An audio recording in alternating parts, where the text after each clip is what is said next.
Hello folks.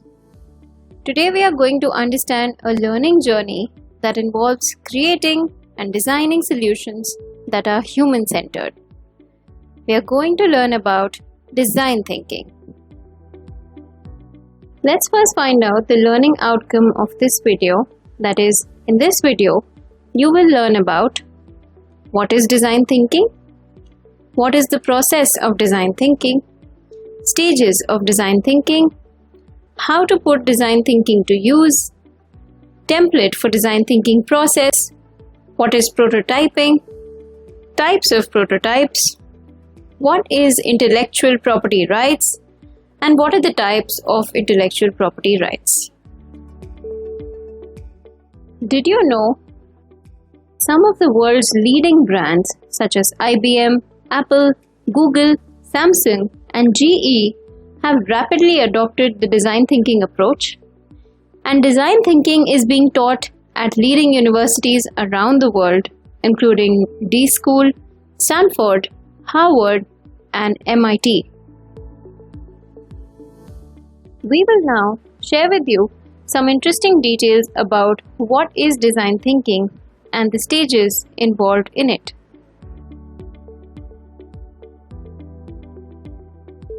Let's begin by understanding what design thinking is and its origin story. Design thinking is a design methodology that provides a solution-based approach to solving problems. It is extremely useful in tackling complex problems that are ill-defined or unknown.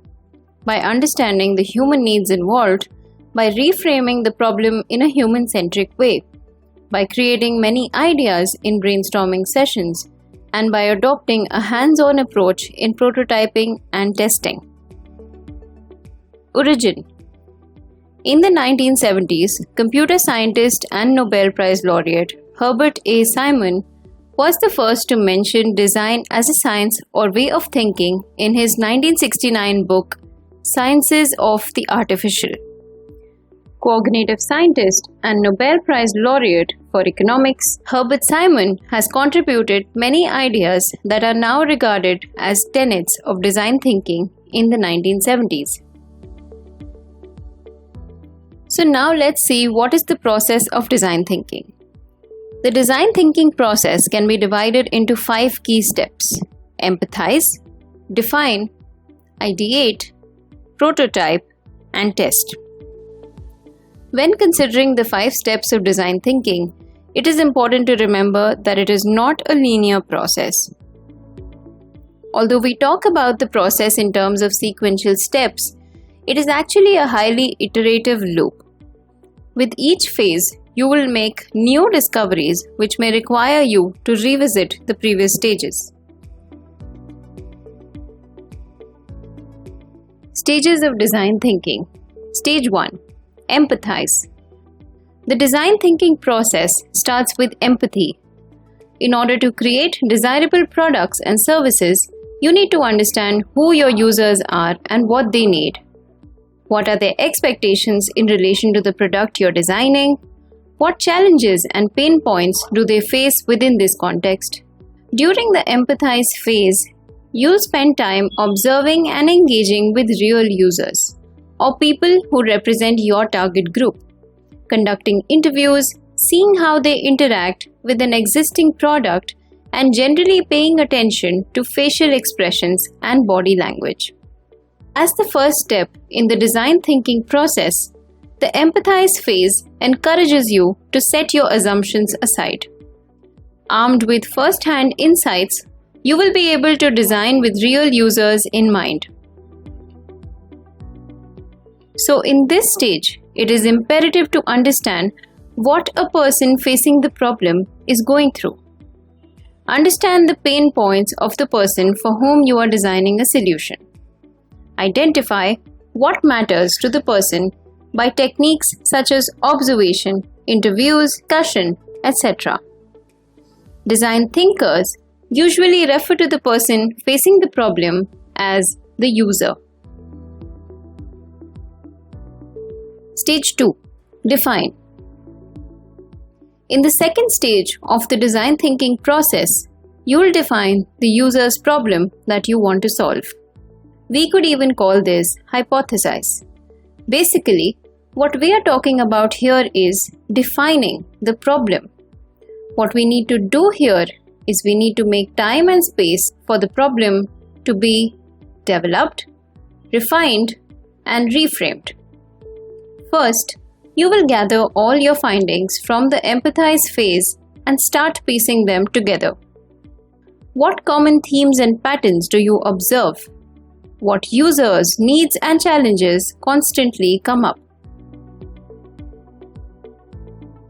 Once you have synthesized your findings, you will formulate what's known as a problem statement. A problem statement, sometimes called a point of view statement, outlines the issue or the challenge that you will seek to address. This problem definition step is the trickiest step, as we can assume what a problem is. Hence, it is important to embrace ambiguity and uncertainty, and we need to let this step be slow and mindful. We can take the help of the 5 whys to understand the layers unfolding in this step. We need to look at who are the people who are going to use this or benefit from this. We are going to refine and reframe our problem statements over and over again. We will probably have multiple problem statements with us, but we will be able to boil down to one at the end of this step. One effective way is to reframe a problem statement using the sentence starter, "How might we?" It gives your mind the space to think of statements that can define the problem better. For example, how might we provide a faster, effective security system at the airport? By the end of the define phase, you will have a clear problem statement which will guide you throughout the design process. This will form the basis of your ideas and potential solutions. Stage 3. Ideate. Ideation is the process of generating ideas to solve the identified problem of the user. Ideation should follow after the problem statement is clearly defined. We can use techniques such as brainstorming, the 6 hats thinking technique, and many more. Do not discourage any wild idea while generating ideas. Evaluating ideas follows idea generation. An ideation has 2 stages, namely idea generation and idea evaluation. This step involves coming up with the greatest number of ideas in order to solve the problem at hand created in the previous step. There are ways to make ideation successful, and those are generating quantity and diversity of ideas and solutions. We can determine quality later, but we first need quantity. We need as many ideas as we can to get them out on the table.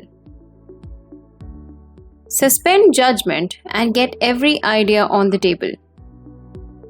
We need everyone to speak and contribute to this discussion. Focus on novelty over relevance. Relevant ideas are easy to do and to get people to do, but novelty is the different thing to do. That is why we need novelty more than relevance. We can find workability of a novel idea once everyone agrees to it.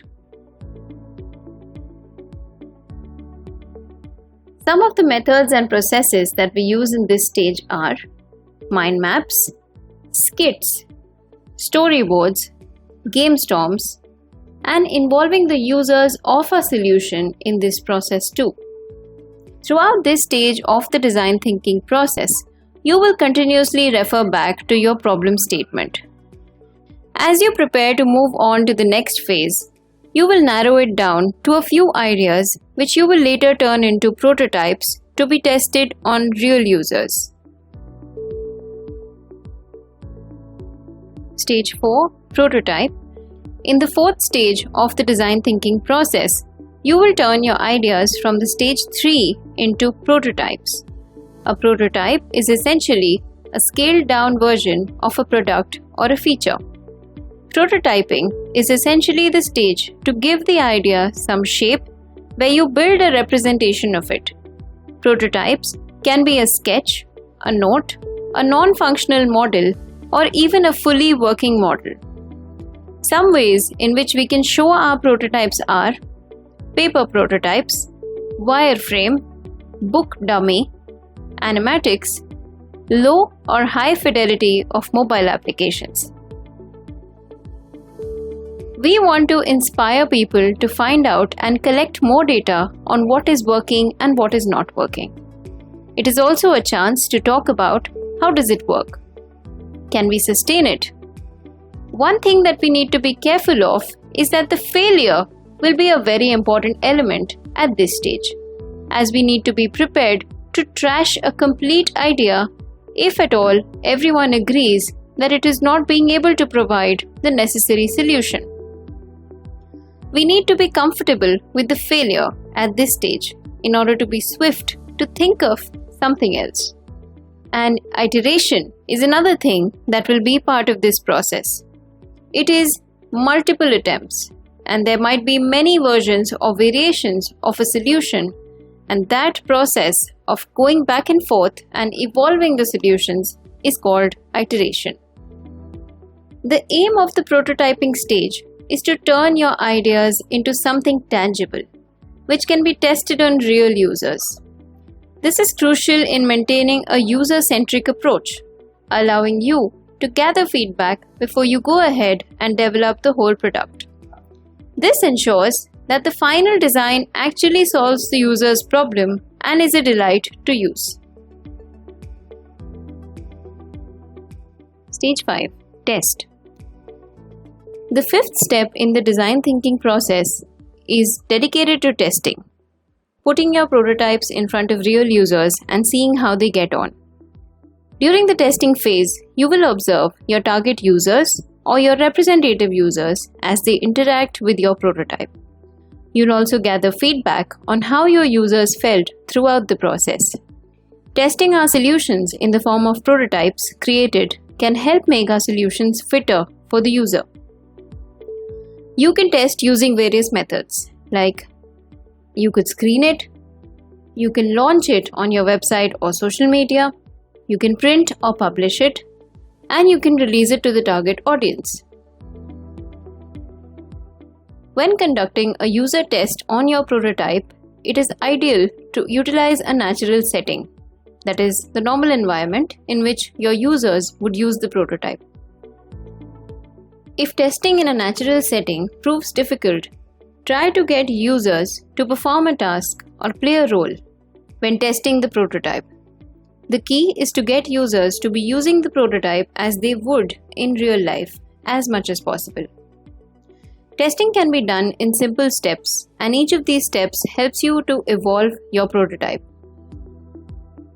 Step 1. Let your users use your prototype and compare alternatives. Create multiple prototypes, each with a change in variable, so that your users can compare prototypes and tell you which one they prefer. Step 2. Show, don't tell. Let your users experience the prototype. It is a better idea to let the users use the prototype and see how they are using it. This will give you an idea of how useful it is going to be for them once a final version is ready. Step 3. Ask users to share their experiences while using it. You can ask your target group to share their experiences of how they felt while using the prototype, or they can share their feedback after using it. Ask follow-up questions like, how did it make you feel? When you call it useful, why would you say so? Let's take an example now to see how all these stages work when we have a real-life problem to solve. The design thinking process is a 5-step process as shared and is practiced by students, companies, entrepreneurs around the world. It has given innovative new solutions to everyone using this process. Step 1. Empathize. This is the stage where one is required to empathize with the situation. Suppose you wish to help old people. You might find that they want to keep the ability to walk around. They want to be able to keep going out at certain times of the day.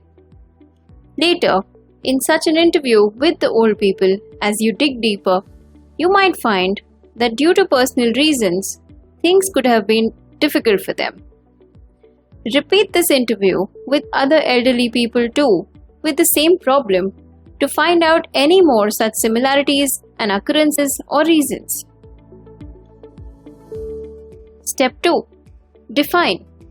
Once you dig into the data of the old people sharing about their desire to walk around, you will find that there are actual needs that the old people are trying to fulfill with these activities of being able to walk around. Their reasons to go out can either be to meet their family or friends, or have a cup of tea, or simply to go grocery shopping. You will begin to realize that it is not so much about going out, but more about staying in touch. And after your analysis, you can formulate a problem statement like, some elderly people are afraid to be lonely. Step 3. Ideate. Now, if you focus only on the problem statement, you need to brainstorm ideas that could be possible solutions. The idea, as we shared, is not to stick to only one idea that we generate. It is about thinking of many ideas and to try these uniquely different ideas, like giving the old people a virtual reality experience of feeling connected with the others, or designing a push cart for them to move around. Sketch up, draw, or doodle your best ideas. And with these ideas, it is also important that you get feedback on them. You can get feedback from either the people you are working with or for the actual target audience for whom you are trying to make a solution, so that they can add their valuable inputs too. Stage 4. Prototype. Now take a moment to think about how your idea will turn out and how it will fit in the context of things already there. Your solution could be a new idea along with something that is already being used. Then again, sketch up your final prototype and let's begin designing it. Stage 5. Test. It is time to test your prototype without defending it in front of people. Remember that once you show your prototype and you're testing out, people will give feedback, and they are only trying to help in order to make your prototype better. Then go back to the ideation or prototyping and apply their feedback. Repeat the process till you are ready with the final prototype that works in all circumstances and gives a solution to your problem statement. How to put design thinking to use. One way of doing this is by creating a mindset that encourages design thinking. Now let's understand what is a mindset. A mindset is a person's way of thinking and opinions. A designer should have these mindsets to reach the depth of a problem. These mindsets and methods are from studies done by Stanford School of Design. Let's have a look at them. Show, don't tell. Communicate what you are thinking by visuals. It is more effective than words. This can be done by creating experiences, using illustrative visuals, and telling good stories. Focus on human values. Empathy for the people we design and feedback from them is fundamental to developing a good design. Craft clarity. Create a clear vision about the design out of many problems. Frame the vision and put it in a way to fuel the ideation and to inspire others. Embrace experimentation. Prototype is not simply a way to validate our idea, but it is an integral part of the innovative process. Think outside the box. Prototype, iterate. We think, we make, and we learn from it. Be mindful of the process. Know the design process, where you are right now in that process. what methods to use, in which phase, and how to apply it to reach the goal that you have decided. Action mindset. Good design is achieved when it's actually made. Many times we spend so much time thinking and we create only one thing. We should strive more towards doing and making things, iterating again and again after thinking. Doing can also result in innovation. Diverse collaboration.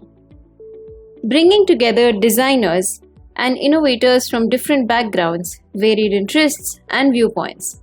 When people from different fields come together, breakthrough insights can come up.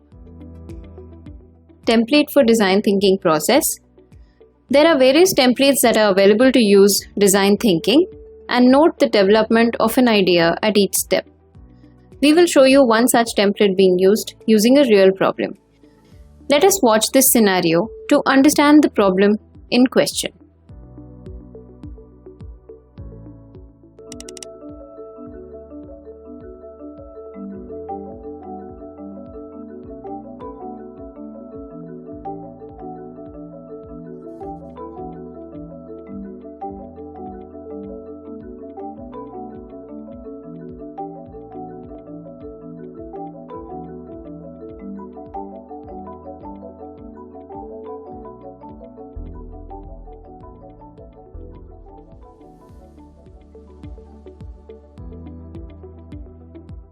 Step 1. Empathize. At this stage, we need to empathize with the problem. As we saw in the video, we realize that fresh drinking water sources in the villages are available at very few locations, and that is why the people have to carry it around to their homes from far off distances. We can use an empathy map to chart out the user and to build an effective problem statement for the next stage. An empathy map is a collaborative visualization used to articulate what we know about a particular type of user.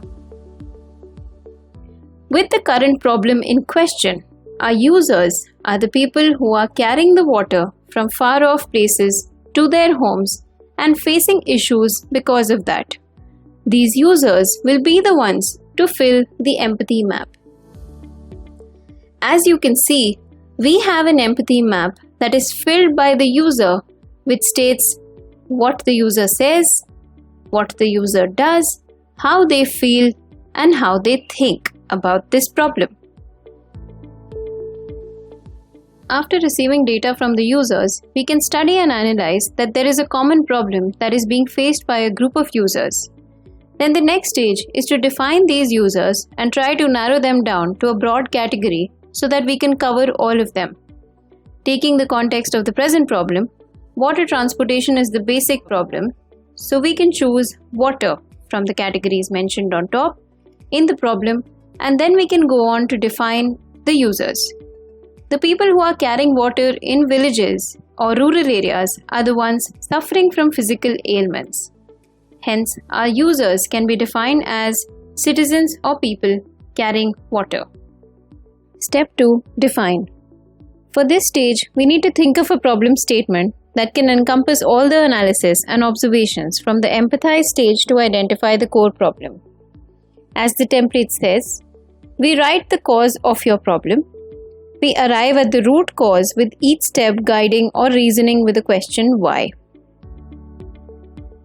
Like in this example, the problem faced is the people are suffering from spinal injuries. Why? Because they carry heavy buckets of water on their head. Why? Because they do not have a better way to transport water and take it home. The point of view statement or the problem statement can therefore be formulated as the people who carry water suffer from spinal injuries and backaches because they do not have a better way to carry it from a water body to their house. Step 3. Ideate. As we know, the ideation phase is the phase of brainstorming ideas. Let us consider the root cause of the problem mentioned in the video we saw. They have identified the users as citizens who carry water and have empathized with them and understood that citizens get spinal injuries because they carry water over long distances. We can use a template of a sample solution data sheet with the empathy map for the water carrying citizen problem, where we can list ideas that can be beneficial to these citizens by using techniques of brainstorming, creating mind maps, and even reverse brainstorming. Let's start writing some ideas that we can think of to build a solution for this problem. We can create a canal for the villagers. We can move the people next to the river. We can try rainwater harvesting.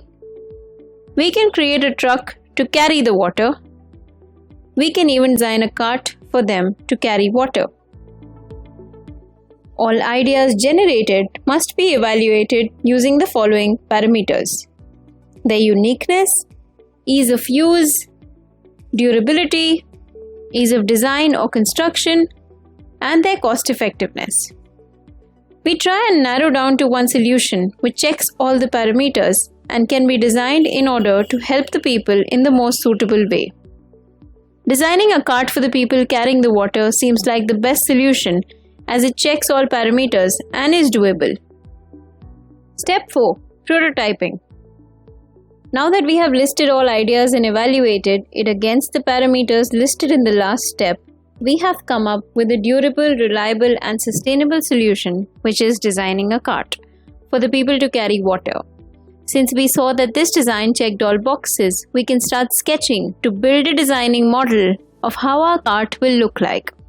Initial design can be created and shared with the users so that it can be readied for testing. After assessing the distance and the terrain on which this cart was needed, a final product was developed by design thinkers to solve the problem of carrying water over large distances. Step 5. Test. The final prototype came to be known as the Hippo Water Roller, which could ease the burden of carrying the water and also hold up to 3 times more water than an actual bucket.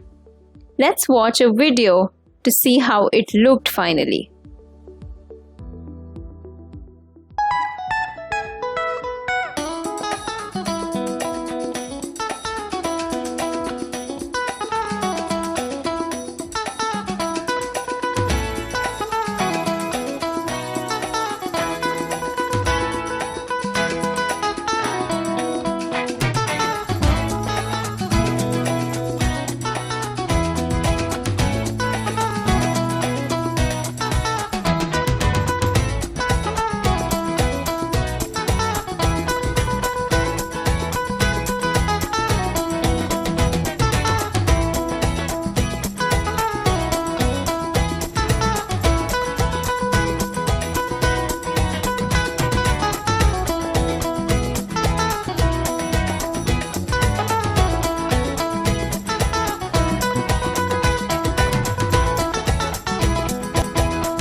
What are prototypes?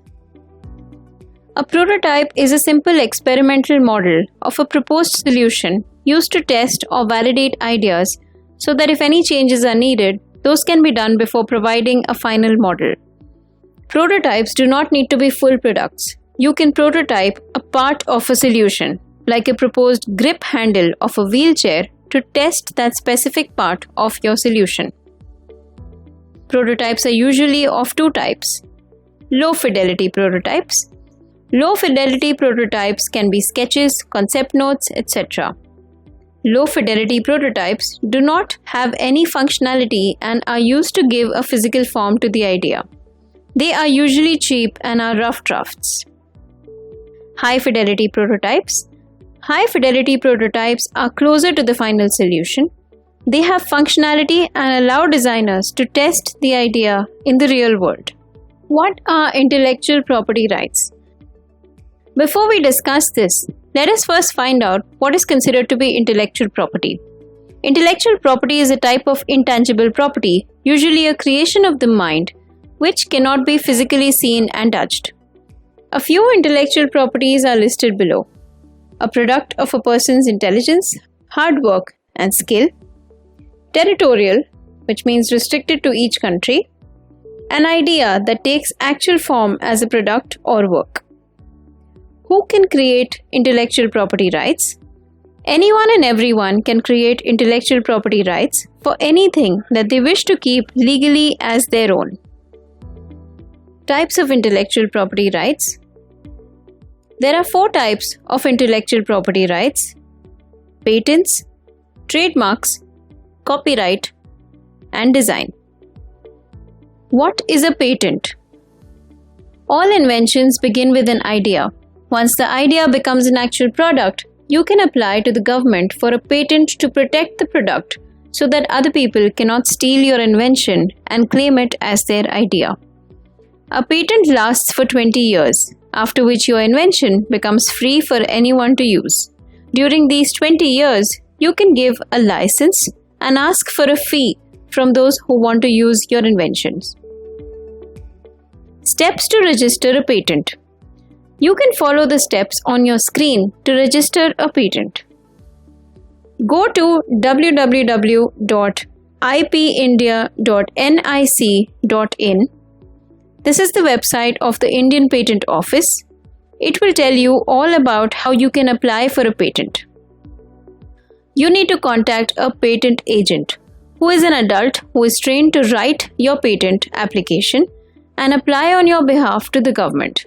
A list of patent agents is provided on the website. Next, you need to pay the fee associated with it. Your application will be examined, and if it satisfies the tests of a patentable invention, you will be granted a patent. What is a trademark? A trademark is any word, name, or symbol, or their combination that lets us identify the goods made by a company. Trademarks also let us differentiate the goods of one company from the goods of another company. Types of trademarks.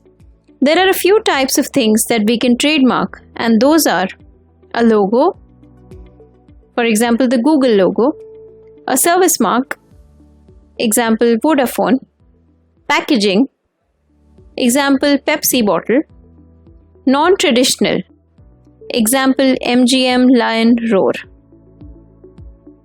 What is a copyright?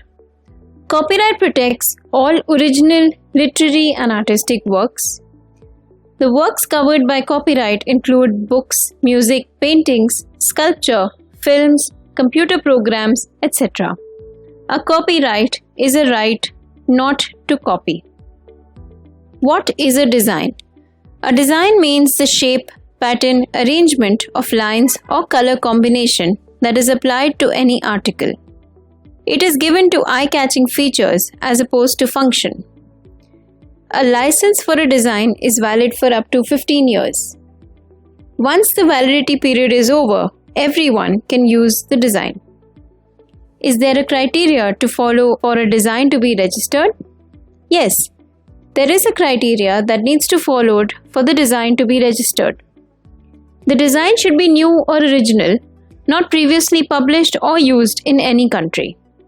The design should be applied or applicable to any article by an industrial process. Calendars, greeting cards, stamps, and cartoons cannot be protected as designs. The features of the design in the finished article are judged based on their aesthetic value, not functionality. What will I receive after I register a patent, trademark, copyright, or a design? You will receive a certificate from the Government of India once you register any of the intellectual property rights. An example of how the certificate looks like is displayed on your screen.